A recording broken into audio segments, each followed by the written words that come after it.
குப்புற விழுந்து, ஆண்டவரே, உமக்கு சித்தமானால் என்னை சுத்தமாக்க உம்மாலே ஆகும் என்று அவரை வேண்டிக் கொண்டான். அவர் சொன்னார். அடுத்த வாசி 13 வாசிங்க.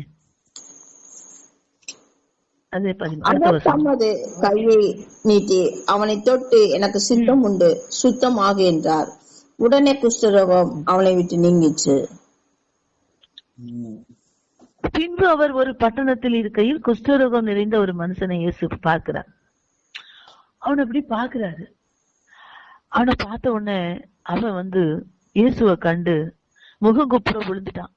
ஆண்டவரே, உமக்கு சித்தமானால் என்னை சுத்தமாக்க உம்மால் ஆகும். என்ன வார்த்தை சொல்றான் பாருங்க. என்ன உடனே அந்த இடத்துல எனக்கு உமக்கு சித்தமானா அவர் பாக்குறத புரிஞ்சுட்டான். இயேசு கிறிஸ்து நிக்கிறத அவருக்கு பார்த்துட்டான்.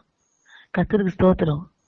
இயேசுவை பார்த்த உடனே முகங்குப்புறம் விழுந்ததும் அல்லாமல், ஆண்டவரே, உமக்கு சித்தமானால் என்னை சுத்தமாக்க உம்மால் முடியும் அப்படின்றத அவன் ஆண்டவர்கிட்ட முன்னக்கூட்டியே சொல்லிட்டான் பாருங்க. எவ்வளவு அழகா சொல்றான். எவ்வளவு அழகான ஒரு வார்த்தை. இந்த குஷ்டரோகி, உமக்கு சித்தமானால் என்னை சுத்தமாக்க உமக்கு முடியும் அப்படின்ட்டான். உமக்கு விருப்பமா இருந்துச்சு, நமக்கு விருப்பம் இருந்தா இதை சரி செய்ய முடியும் தான். உடனே ஆண்டவர் சொல்றாரு, அவர் தமது கையை நீட்டிட்டார். அல்லேலூயா. அவர் கையை நீட்டிட்டார். அவனை தொட்டு, எனக்கு சித்தம் உண்டு, சுத்தமாட்டார், சுத்தமாகு. உடனே குஷ்டரோகம் அவனை விட்டு நீங்கிற்று. எவ்வளவு பெரிய அற்புதம், எவ்வளவு பெரிய வார்த்தை. அந்த மனிதன் உபயோகித்த வார்த்தையை பாருங்க. குஷ்டரோகி உபயோகித்த வார்த்தை. இன்றைக்கு இந்த வேத பகுதியை வாசிக்கும் போதெல்லாம் நீங்களும் நானும் இவர்களை கருத்தாய் கவனிக்கணும். அவன் இயேசுவை கண்ட உடனே முகங்குப்புற விழுந்துட்டு, இரண்டாவது அவன் சொன்ன வார்த்தை, உமக்கு சித்தம் ஆனால் என்னை சுத்தமாக்க உம்மாலே ஆகும், உம்மாலே ஆகும். உமக்கு விருப்பமா இருந்தா இதை செய்யுங்க ஆண்டவரே. நம்ம எதையாவது ஒரு காரியத்தை தொடங்கும் போதும் அல்லது செய்யும் போதும் வாங்கும் போதும் ஏதாவது நமக்கு புரியல அப்படின்னு சொன்னா ஆண்டவர் சமூகத்துல, ஆண்டவரே, உமக்கு சித்தமானால் இதை செய்து தர உம்மால் ஆகும், உம்மால் ஆகும் அப்படின்னு சொன்ன உடனே ஆண்டவர் இதயத்தை பாருங்களேன்.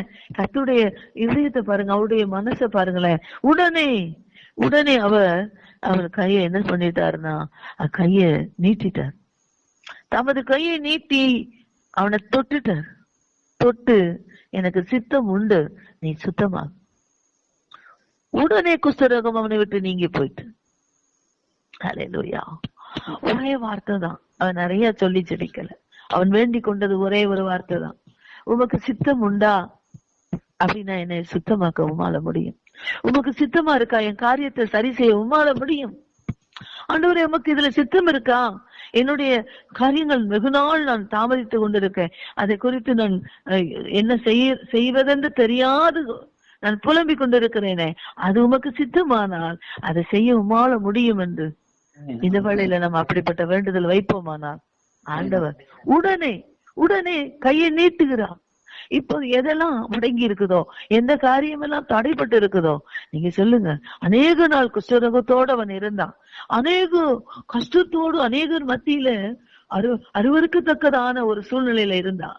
அவன் இயேசுவை கண்ட மாத்திரத்திலே குப்புற விழுந்தான். நாம் எப்போது ரட்சிக்கப்பட்டு இருக்கிறோம், இயேசுவால் கூடும் என்று தெரிந்திருக்கிறதோ அப்போதே, ஆண்டவரே, என்னுடைய தடைகள் அநேக நாள் இருக்கிறது, என்ற காரியம் எல்லாம் தடைபட்டு இருக்கிறது, முடங்கி இருக்குது. இவைகளை உமக்கு விருப்பமானால் இதை செய்ய உம்மால் ஆகும். என்னுடைய விருப்பப்படி அல்ல, உம்முடைய விருப்பப்படி. என்னுடைய சித்தப்படி அல்ல, உம்முடைய சித்தப்படி. இவைகள் உம்மால் ஆகும். ஒரு நாள் அப்படி கண்ணீர் விட்டு அவர் சமூகத்துல குப்புற விழுந்து, முகம் குப்புற விழுந்து, அல்லேலூயா, தாழ விழுந்து, ஆண்டவரே, உமக்கு சித்தமானால் இதை செய்து தர உம்மால் ஆகும். எவ்வளவு பெரிய வார்த்தை. ஒரே ஒரு வார்த்தை தான். ஆண்டவர் இருதயத்தை அவர் உம்மால் ஆகும்னு சொன்ன நிமிஷம் கர்த்தர் கையை நீட்டிட்டார். என்னால முடியாது ஒண்ணு இருக்காடா, இப்போது இதோ அப்படின்னு கொடுத்தார். என்னால முடியாதுன்னா இருக்கு, என்னால செய்யக்கூடாத அதிசயமான காரியம் ஒன்று உண்டோ?